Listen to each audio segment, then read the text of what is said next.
کا کہتا، لیکن جب قرآن آیا تو جن کا نام جو ہے عربدہ صحابہ کرام ہو گیا، جن کو نفرت سے یاد کیا جاتا تھا، ان کو رضی اللہ عنہم و رضوا عنہ کا احسان ملا.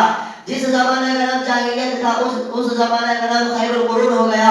وہ مردہ قوم جو کروٹ نہیں لے سکتی تھی، طاقت و قوت سے ایسی ہو گئی کہ جس نے قیصر و کسریٰ کا غرور خاک میں ملا دیا، بڑی بڑی سلطنتوں اور حکومتوں کا تختہ الٹ دیا. مسلمانوں، قرآن آیا تو زبان و مکان میں زندگی آئی، قرآن آیا تو عدل و مساوات کا پیغام آیا، قرآن آیا تو مذہب اسلام پھیلا، قرآن آیا تو مردہ قوم زندہ ہوئی، قرآن آیا تو باطل کے لہراتے جھنڈے ٹوٹ پڑے، قرآن آیا تو قیصر و کسریٰ کا غرور خاک میں ملا، قرآن آیا تو کفر و شرک دم توڑ گیا، قرآن آیا تو ساری کائنات کو نور ملا، قرآن آیا تو توحید ملی، ایمان ملا، قرآن آیا تو انسانوں کے بجانے خدا کے پرستار بنے، قرآن آیا تو گلستان میں بہار حسن عطا ہوا، قرآن آیا تو روشنی آئی، قرآن آیا تو تاریکی کے فوت ہوئی، قرآن آیا تو امن و امان اور سلامتی آئی، قرآن آیا تو احکام ملے، شریعت ملی، قرآن آیا تو دم توڑتی انسانیت کو حقوق ملے، قرآن آیا تو شرافت و عزت ملی.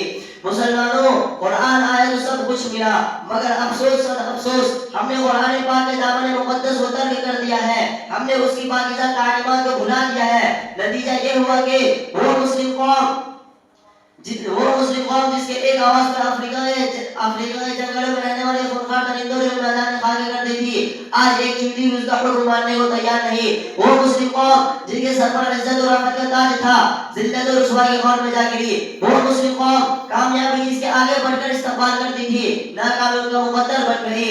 وہ مسلم قوم جس نے کبھی حکومت و سلطنت کا فریضہ انجام دیا تھا، آج غلامانہ زندگی بسر کر رہی ہے.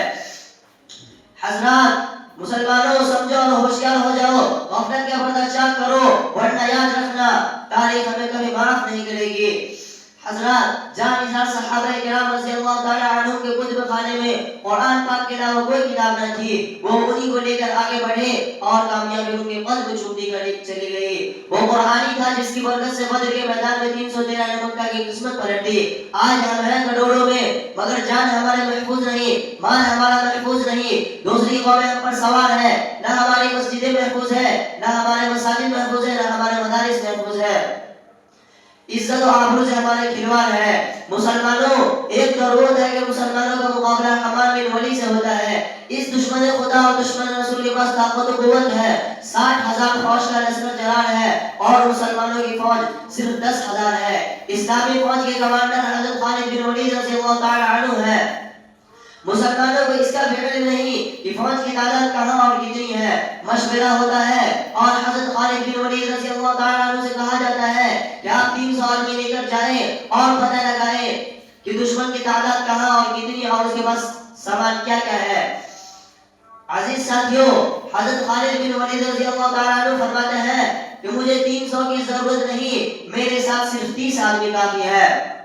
صحابہ کرام عرض کرتے ہیں کہ آپ کی ایمانی قوت آپ کو مبارک ہو، مگر یہ دنیا دار الاسباب ہے، 30 آدمی کچھ نہیں ہوتے، کم از کم 60 آدمی لے جاؤ. چنانچہ 30 آدمی کا اور اضافہ کر دیا جاتا ہے اور مسلمانوں کو یہ مختصر سا قافلہ آگے بڑھتا ہے. چند میل کے فاصلے پر معلوم ہوتا ہے کہ دشمن کا لشکر وہاں ہے اور اس کی تعداد 60,000 ہے. اور حضرت خالد بن ولید رضی اللہ تعالی عنہ فرماتے ہیں کہ دشمن کی تعداد سامنے ہے اور اس کا لشکر 60,000 ہے. میری رائے ہے کہ دیگر صحابہ کرام کو اطلاع کرنے کی کوئی ضرورت نہیں، ان سے مقابلہ کے لیے ہم کافی ہے. سب ایک زبان ہو کر کہتے ہیں ہمیں شوق شہادت ہے. شہادت سامنے ہو تو دشمن کی تعداد اور کثرت سے پرواہ کیا. اسلامی مجاہد اعظم سب بتاتا ہے اور دوسری طرف سے حماد بن ولی آگے بڑھتا ہے اور کہتا ہے کہ ہم تو سمجھتے تھے کہ مسلم قوم بڑی سمجھدار ہے، لیکن معلوم ہوتا ہے کہ تم تو احمق ہو. 60,000 سے لڑنے کے لیے 60 آدمی لے کر آئے ہو. جہاں ہم تم پر رحم کرتے ہیں اور دو بوری کھجور اور چند اشرفیاں دیتے ہیں. جاؤ، چلے جاؤ، کیوں اپنی جانوں پر ظلم کرنے آئے ہو. مسلمانوں، جگر پر ہاتھ رکھیے اور سنیے. حضرت خالد بن ولید رضی اللہ تعالی عنہ حماد بن ولید سے کہتے ہیں کہ تو واعظ بن کر آیا ہے، کمانڈر بن کر، تجھے شرم نہیں آتی اپنی بزدلی کو واعظ کے پردے میں چھپانا ہے؟ تجھ میں لڑنے کی طاقت و قوت ہے ہی نہیں. حماد بن ولید اسلامی مجاہد کی اس تلوار کو سن کر جوش میں آتا ہے اور اپنے فوج کو حکم دیتا ہے کہ پکڑ لو ان 60 آدمیوں کو. چنانچہ 60,000 کا حملہ ہوتا ہے اور صحابہ کرام ان میں گھس جاتے ہیں. راوی کہتا ہے کہ رسول خدا کے وہ جانباز سپاہی گھستے ہوئے تو نظر آئے، پھر پتہ نہیں کہ کہاں، سوائے تلواروں کی چمک اور کھچا کھچ کی کچھ نظر نہ آتا۔ چنانچہ 3 گھنٹے میں جنگ کا فیصلہ ہو جاتا ہے۔